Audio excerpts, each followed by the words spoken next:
recording. Okay. So it is again my pleasure to introduce a famous physicist, Cheng, who came all the way from Shanghai and Fudan University, and will tell us about quivers, 3D gauge theories, and free manifolds. Thanks for the introduction. I'm also not famous.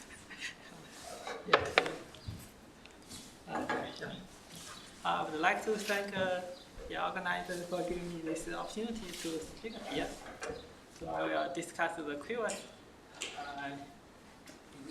In this week, there are already many wonderful lectures on quivers, but I will talk about the physical side. Its physical meaning, use some three-dimensional gauge theory and also see manifolds. So the quivers, I can quickly show you the quiver. You already know that from many wonderful conferences. The quiver we are using is a quiver generating function, so it's very useful as it contains the DT-invariants. The knot quiver correspondence tells us that for a given knot, there is many corresponding quivers. The quivers are equivalent. They should satisfy some equivalent relation. So I will talk about what's the equivalent relation. So it's physical interpretation. Our motivation, as I mentioned that, so maybe knot is very difficult to study, but the quiver is much more simple. We are going to use physics and geometry to understand the knot quiver correspondence and the quiver. So we have some powerful weapons, as you know. So in the physics, we have some three-dimensional n=2 stable symmetric gauge theory. That's one powerful weapon. Another powerful weapon is string theory. And in string theory, we have M theory, type 2B duality, and also many other dualities. We can also have some brane configuration. In the gauge theory, we have some dualities such as the Seiberg duality and many other dualities, and so on. We can also have some powerful operations such as gauging the sliver symmetry. For the three manifold, you already know. So a closed three manifold, we can have powerful method surgery and some transformation, equivalent transformation, Kirby move. So I want to mention that finally we can find the correspondence between quiver, knots, gauge theory, and three manifold. So there are dictionaries between them. So, but today I will not talk about the knot. So can we understand it yet? So the 3D gauge theory. So I'm going to call it a plumbing theory because I will draw some plumbing graph to denote this theory. So here I just mentioned it's a plumbing 3D into gauge theory. If we have some very nice 3D gauge theory, it's a partition function, it's a vortex partition function, and can be written as this quiver generating function. So what's interesting is that not only the non-perturbative part of the partition function, but also the perturbative part. It's also included. So the quiver generating function also captures those perturbative contribution. Once we use this relation, it's very easy to know that this quiver this 3D gauge theory is just some abelian theory with many U1 gauge group, and also contains the same number of Kalman threads. The Kalman thread is in fundamental representation, and also its charge is +1. And we can see that just compare the both sides. It's easy to see that the quiver is just the effective synthesis level. Effective means that the matter contributes to the synthesis level. So actually it's a mixed synthesis level, which couples those U1 gauge fields. So now we are going to introduce the plumbing graph to discuss to denote this this plumbing theory. So just for our notation is that for each U1 gauge symmetry, we use this black node and to denote it. The synthesis level is here in this K. For each matter, for each Kalman plate, we can use this box to denote this matter. for a quiver theory such as this 2x2 quiver, this 2x2 symmetric quiver, yeah, so it's a corresponding plumbing graph. It looks like this. As you can see that this matter is charged under this U1, this matter is charged under this U1. For the C/C quiver, so it's a triangle. But the plumbing graphs can also describe more generic theories, more generic case. For example, this case, we can, for given black node, this U1, we can add as many matters as you want. So this matter, this calamath can also carry those charges. It doesn't need to be 1. But for a quiver generalizing function determined by this,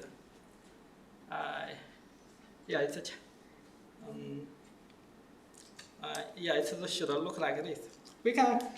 The plumbing graph can also describe some bifundamental.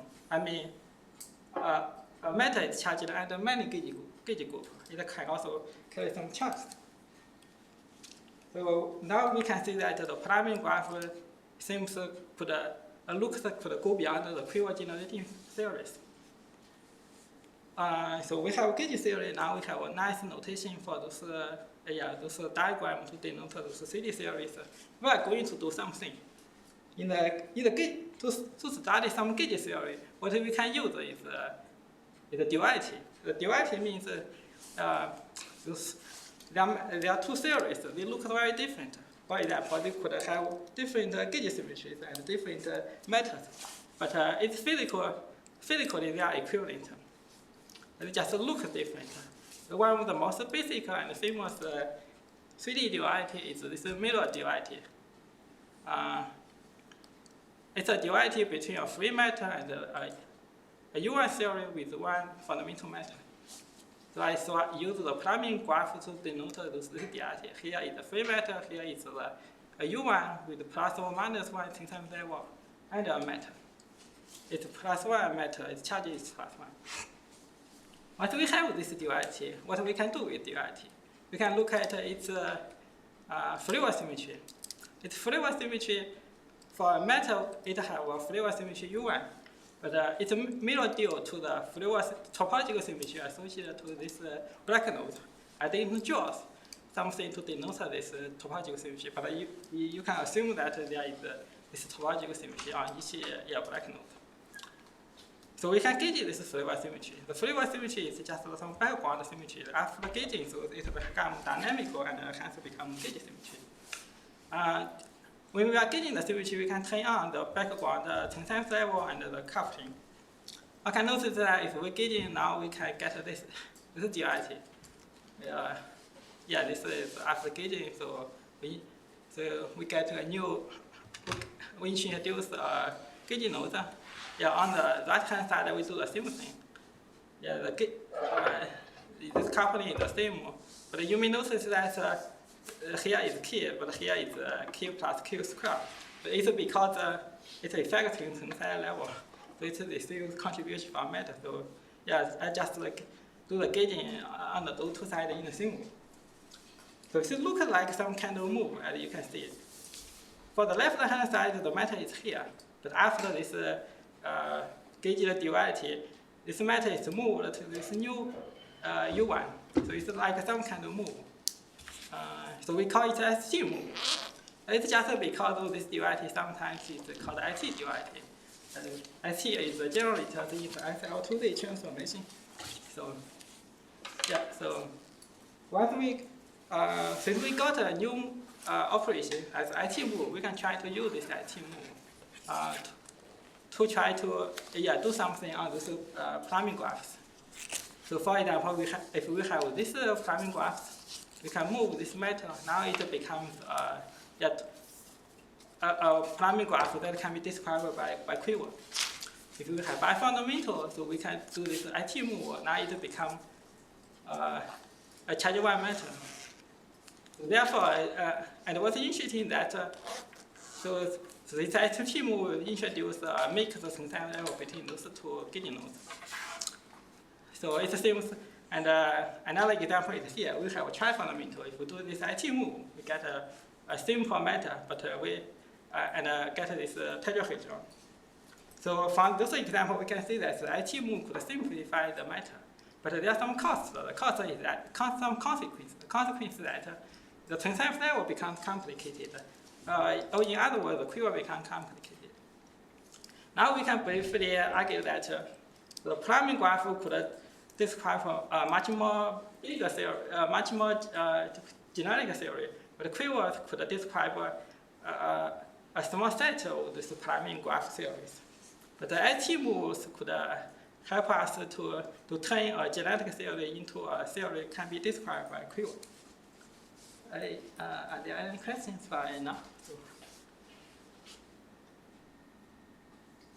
Yeah, good. Now everything is the gauge theory. So in gauge theory, we also have something called decoupling.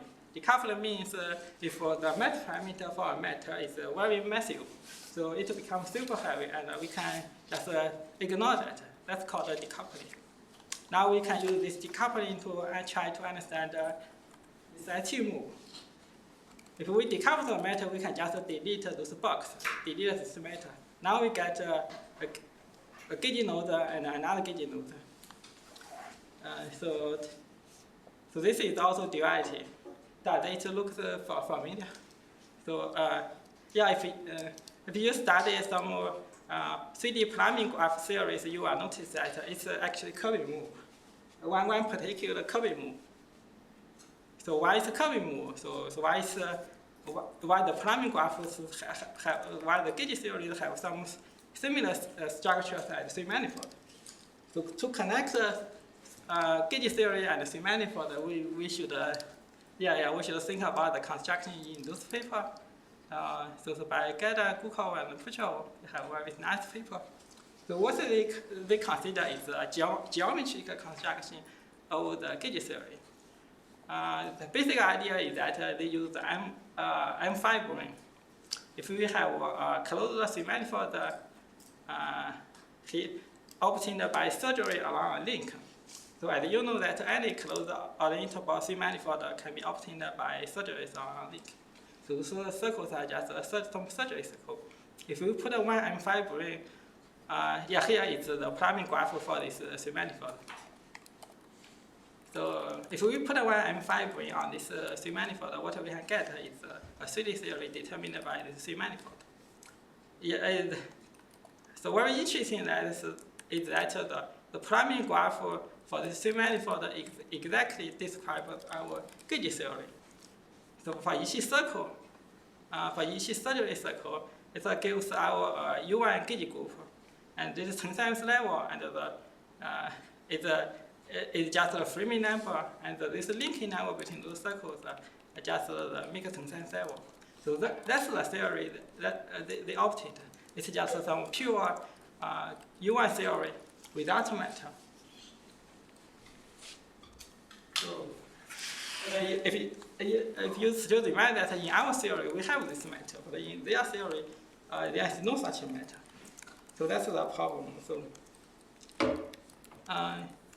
they also interpreted physically interpreted the Kirby move. The Kirby move is physically interpreted as integrated in or integrated out some gauge symmetry. But for example, if we have a triangle over here, as you know, if we do the Kirby move first time, on this gauge node, it will reduce to this two-node graph. But physical understanding, if you have a U1 gauge field at here, if you integrate it out of this U1 gauge field, you can get this two-node gauge theory. So that's the physical interpretation for a geometric Kirby move. Geometrically, the Kirby move is just using move one circle, it could introduce some twist between those lines. So let's go back to our. As you can see, there are some difference between their theory. They do not have box, but in our theory, we have some box. We have some metal.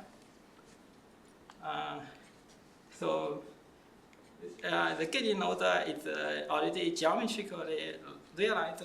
It's a surgery circle, and what's this thing? What's this matter? How to use the three manifold? How to use the geometry to construct this box? So that's the problem. So we are going to solve it in the following. So that this matter, that this box corresponding to some geometric structure on the manifold? The answer is yes. So we read the textbook and find something interesting. There is a surgery called rational equivalent surgery, and also identical surgery. Identical surgery is just this loop. Its Fermi number is infinity. Identity. Why it's called identical? It's because if we have a manifold, we can cut out the neighborhood of this circle, and then fill in the solid torus exactly the same, so nothing changes. So that's called why it's called identical surgery. What's interesting that is Fermi number is infinity. So here is an example. If we have surgery circle and we have an identical surgery circle, so we can do some twists, then twists, equivalent twists. That's called do the rational equivalent surgery. So one can get this. So these identical surgery circles become +1 circle. And correspondingly, the Fermi number for this surgery circle changes.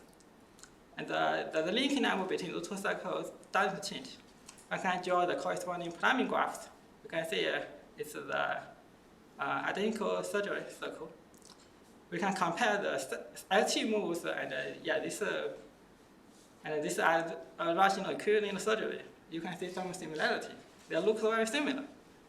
Now you can see this this guy looks like this guy, and those numbers those linking numbers are exactly the same. But over here it's also +1, but here we do not see this black node, but it doesn't matter. Since it's identical surgery, we can just freely add this guy, so nothing changes. So that means they look similar. That means this matter, this box corresponding to this identical surgery. But the answer is almost yes. But we need to do something. We need to. This box is some physical matter. It's physical. However, this surgery circle, this identical surgery circle is trivial, so it can be ignored. So there are still there are huge differences between them. We should do something to make this guy physical. But think about how to make this guy some geometry physical. And so we can use some brain, use the string theory to do that. But before answer this question, let's review how to geometrically construct the CD theory. So that's their construction. So if we have a length space here is a surgery circle. So we put we study this geometry, this length space in M theory. As you know, in M theory, so the geometry should be elliptically fibered. That's what we need. So the M theory, so we need an elliptic fiberation of the torus along this nice direction and the trace direction. So it's easy to say that this length space, its topology, it looks like this. It's a elliptic fibered. Its topology is here is an interval. On each point of this interval, there is a torus fiber.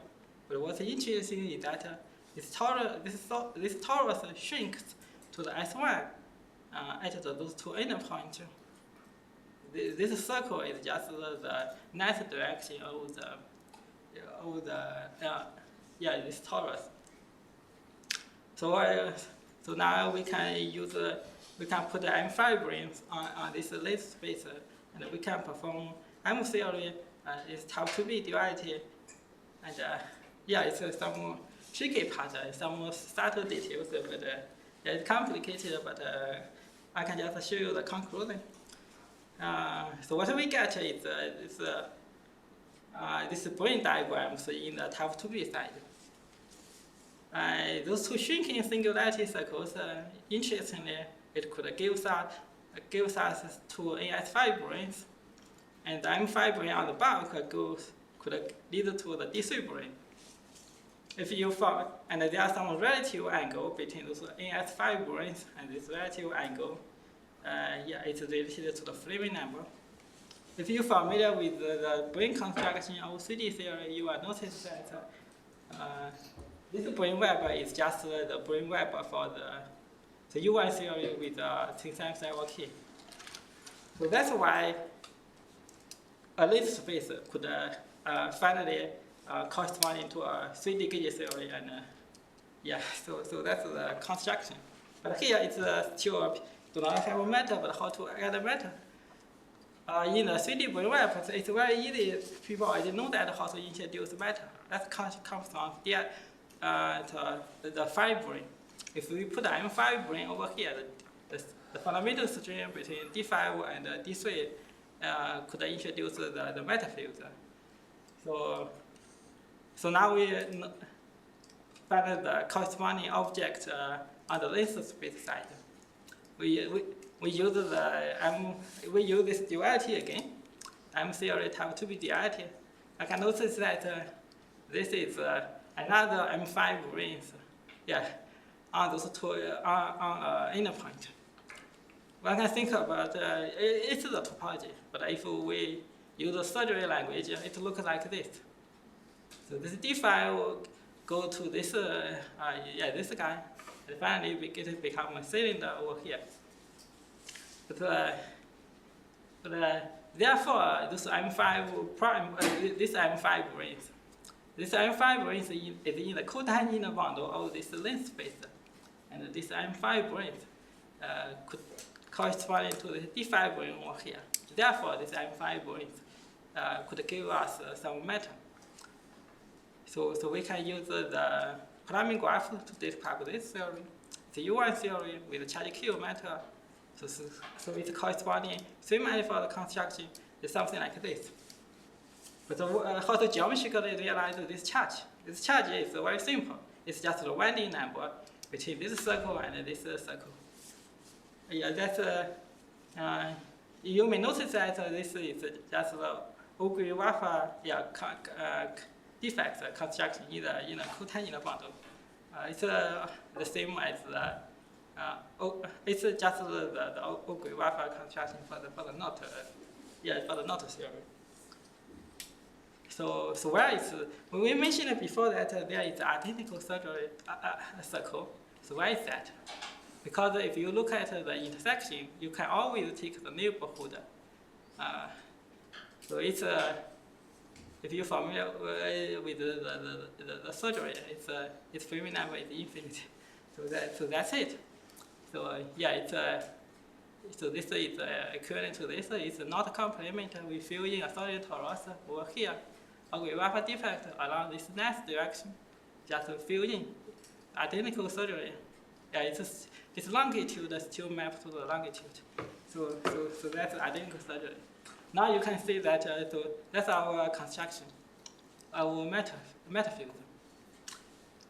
So since this intersection gives us some matter, so we can just call it a matter circle. Oh, sorry, this should be here. So what's interesting point is that the matter circle has to be only on this longitude. It cannot be on the meridian. This is very crucial because the meridian gives us some NS5 brane. We can use this construction to construct the generic priming theory, for example, like this one. It has a charge 2 matter, +1 matter, and a 5 fundamental matter. It's complicated. So it's corresponding 3 manifold like this. This +1 matter is simple, it's here. The charge 2 matter is winding number is 2, it's here. The bifundamental matter is linked to gauge nodes. It's this circle. So that's the geometric construction for the priming theory, or in other words, the geometric construction for the quiver. So we are using this Ooguri-Vafa defect string duality and 3D brane webs. When we are working on that, we noticed something interesting. those constructions can be used to understand some details in the Ooguri-Vafa construction. You know that the Ooguri-Vafa construction is a Lagrange summation for the cotangent bundle of the three manifold. This cotangent bundle with three manifolds that can be factorized into this three manifold plus this fiber. This fiber is R3. So this Lagrange manifold is topology is this knot, the intersection, I mean, and times R2. This R2 is actually a section in this RC, and you can see that the Lagrange sum manifold actually is just a section in this fiber. So if you look at that, there is still a free direction, so such that this R2 could move up and down. So what does this say? This tells us that there could be a M2 brains connecting this R2 and this base 3 manifold. So this tells us that the M2 brain its topology is just a cylinder. It's not a disk. So actually, this Lagrange, this Ooguri-Vafa defect do not really intersect with this 3 manifold. They can only kiss each other when this cylinder shrink to a circle. Namely, when this M2 brain is massless, this Ooguri-Vafa defect and 3 manifold could kiss at a knot. If it's massive, they do not touch each other. So there is M2 brains connecting between them. So are there any questions about this?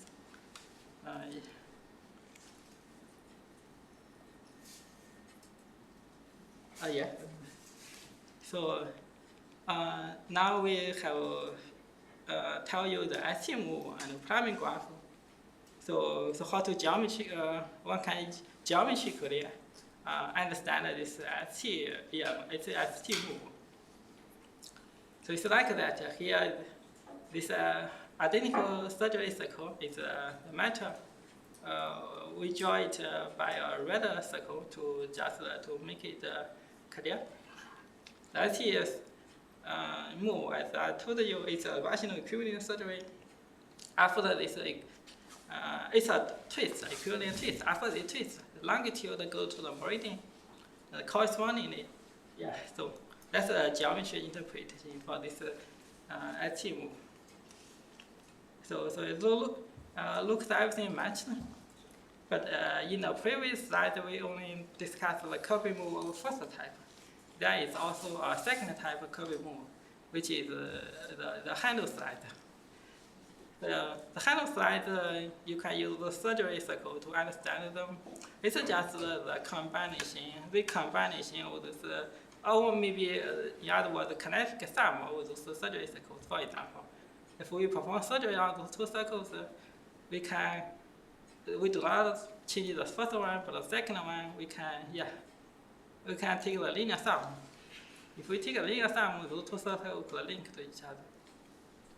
Its priming graph look like this. It's a handle slide. It's also an equivalent geometric transformation. Namely, the 3 manifold doesn't change. Only the priming graph changes. So what's the handle slide in the presence of this matter? It should be also the kinetic sum of the surgery circles. It's very easy to find that this priming graph describes this handle slide. It's very easy to check this equivalent. It's very easy to check use the partition function, sphere partition function to check. So it's a geometric interpretation for this duality. That is this. After the kinetic sum, this matter circle could also link to the second to this circle. So that's a geometry interpretation, physical interpretation. So physically, this handle slide is the linear sum of scalar fields in the vector matrix. So, yeah, any question about this? So, yeah. So, yeah. So finally, in the previous slide, we discussed some ST moves and it's a gauged mirror duality. In the CD gauge theory, we also have many other dualities such as Seiberg duality. The most basic Seiberg duality is called SQED XYZ duality. We can use the quiver graph to describe it's a U1 theory with two matter. Its corresponding XYZ model contains three matter. There is no gauge symmetry. There are only three matter.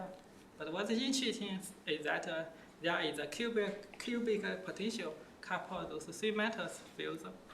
However, on the left hand side, the potential doesn't exist. So we can do the similar trick. We look at the flavor symmetry. U1 plus U1 associated to those two matter. Now we are going to gauge this flavor symmetry also.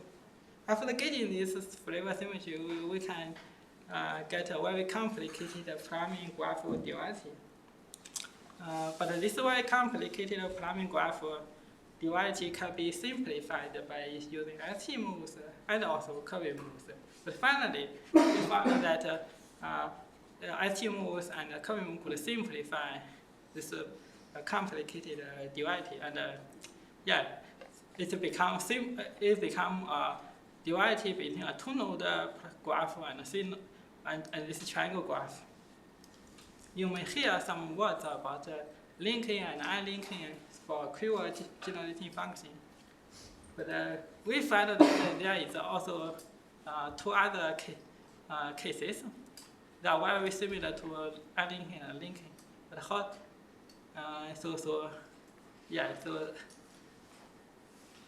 Actually, there is four possibilities for this triangle. But how to connect the unlinking, linking, and those other two cases? The ST move could connect those four cases. But the ST move is performed on this two-node side, not on this triangle side. So that's the physical interpretation for this unlinking and unlinking. And their relation. So in the Helder's talk, they describe they get some very complicated. They use linking and unlinking to get some very big graph, permutual region. The graph looks like a very big molecule. So it means that so every time we do unlinking or linking, we add a cubic term to the superpotential. If we perform it many times, we add many cubic superpotential to the plumbing theory.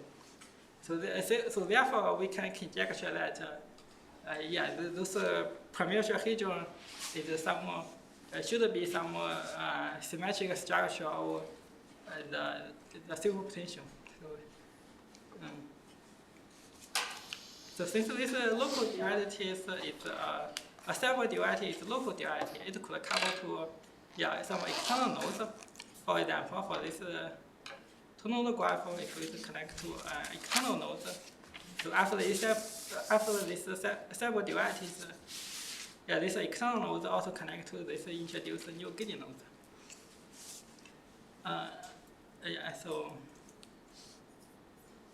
But unfortunately, we haven't successfully used three manifold to interpret those Seiberg duality. So working on that. So now it's everything I know. It's summarized in this table. So what we notice is dictionary. This quiver so in gauge theory, it's a mixed extent level. In three manifold, it's linking level. For the equivalent quivers, it's given by many dualities. There could be many other dualities we haven't found. And from three manifold side, it's Kirby move. In the presence of the Ooguri-Vafa defects or Ooguri-Vafa brains, we can also have generic Kirby moves. For those Q Harmon products in this quiver generating function, so it's just some matter fields. And correspondingly, it's Ooguri-Vafa defect, or in other words, those matter circles. we just introduce. The summation over this degrees. The summation just means there is gauge symmetry, and correspondingly, the gauge symmetry is given by the surgery cycles on the closed manifold. So there are still many open questions. So as we mentioned a few minutes ago, for this guy, we do not know how to use the same manifold to realize this duality. And second question is maybe go to the beginning. Now, for a quiver theory, so its construction is Ooguri-Vafa construction. For a knot, its construction in string theory is also Ooguri-Vafa construction. So therefore, so naively, both quiver and knots can be constructed using the Ooguri-Vafa construction. So they're almost the same, but the question is how to directly connect them. If we can understand, if we can find an answer to these questions, we can get we can give an intuitive interpretation or physical interpretation to this knot-quiver correspondence. And finally, so our primary theory are just the abelian theory. And so in principle, everything can be extended to non-abelian theories. If it's non-abelian theory, we would have some FK invariants, and there is the biggest stories behind EI for those non-abelian theories. So thank you very much. That's what I want.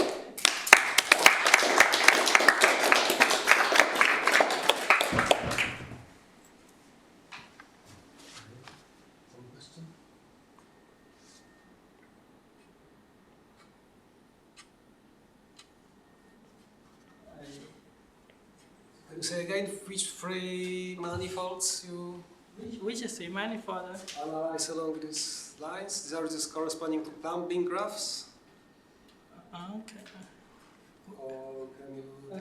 Can you say it again? What's the question? Which class of three manifolds? Which class of three manifold? you consider? I think all closed three manifold can be used because there is a mathematical theorem could tell us that any closed orientable three manifold can be given by surgeries along link.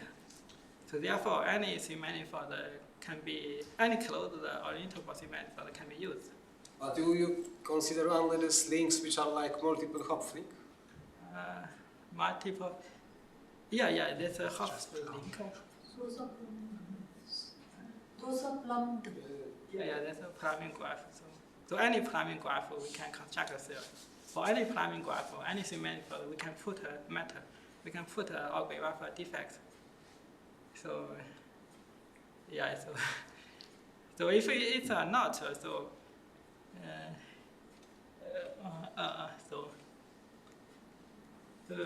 what's the interesting thing is that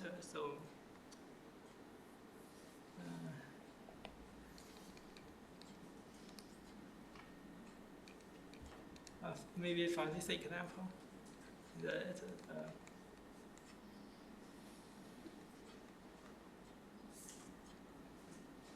maybe this example, as you can see, this is those matter cycles they do not link to each other. If they can link to each other, and that would be the Ooguri-Vafa construction for the knot, the construction for the joint polynomial, hopefully PT polynomial, right? So, but for the quiver, those defects they do not link to each other. So the key question is how to separate those. If we have an Ooguri-Vafa construction for a knot, the key question is how to separate those cylinders. After the separation, it becomes a quiver theory. That's the operation connects the knot and the quiver knot construction and quiver construction. I think that's. I don't see also other urgent questions, so we can thank Shi.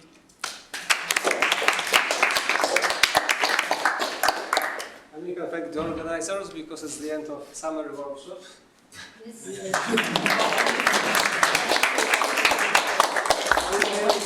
We understand something this week. Then next week we have a school, so then